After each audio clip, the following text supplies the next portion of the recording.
The man held a whip and said, "I must punish you," instantly scaring Claire out of her wits. She hadn't expected people in the past to have such peculiar tastes. Jamie asked her to get off the bed and bend over. But as a modern woman, Claire couldn't accept such a punishment. In truth, Jamie had no such fetish. It was because Claire had ignored his warning and wandered off into the woods, getting herself captured by Randall's redcoats. Jamie had risked his life, leading his men into a bloody fight to rescue her. They barely escaped, riding day and night to evade pursuit. During a break, Jamie scolded Claire for her reckless behavior, but she failed to realize her actions had nearly cost lives. Claire stubbornly believed women in this era had no voice or agency. Her attitude left Jamie speechless.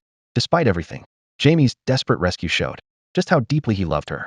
He only wished Claire could understand things from his perspective. Seeing his helpless frustration, Claire finally realized how out of line she had been. She asked Jamie for forgiveness. When they returned to the clan's camp, Claire wanted to apologize to everyone, but the clansmen deliberately ignored her. Jamie understood their message.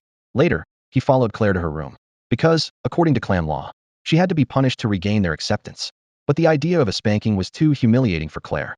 She darted around the room, trying to evade Jamie's grasp. The more she resisted, the more Jamie had to insist, because everyone downstairs was listening. Only after the punishment would they truly welcome Claire back. Jamie had no choice. After a chaotic chase around the room, he finally caught her. He struck rhythmically, and Claire cried out with each hit. Downstairs, the clansmen listened, grinning with satisfaction. The next morning, as soon as Claire came down, they teased her, asking about her injuries. The mischievous accountant even invited her to sit by him, knowing she wouldn't dare sit. Blushing and sore, Claire stood by the window to eat, amidst the laughter. Soon after, they returned to Leoch Castle. When Claire and Jamie pushed open the doors, the castle folk cheered for their union. During the celebration, the laird and his wife appeared. Though he congratulated them, the laird secretly disapproved.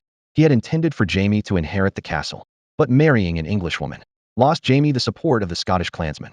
Thus, his claim to succession was gone. Jamie didn't mind losing the title, but he deeply cared about Claire's feelings.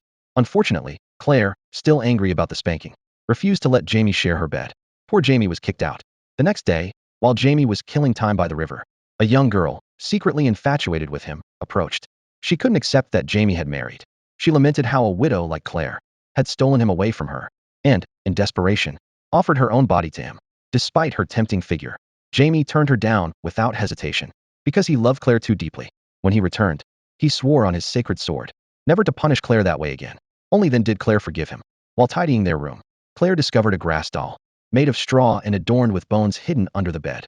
Jamie's face darkened. He explained it was a local curse, and he knew the girl from earlier. Must have planted it.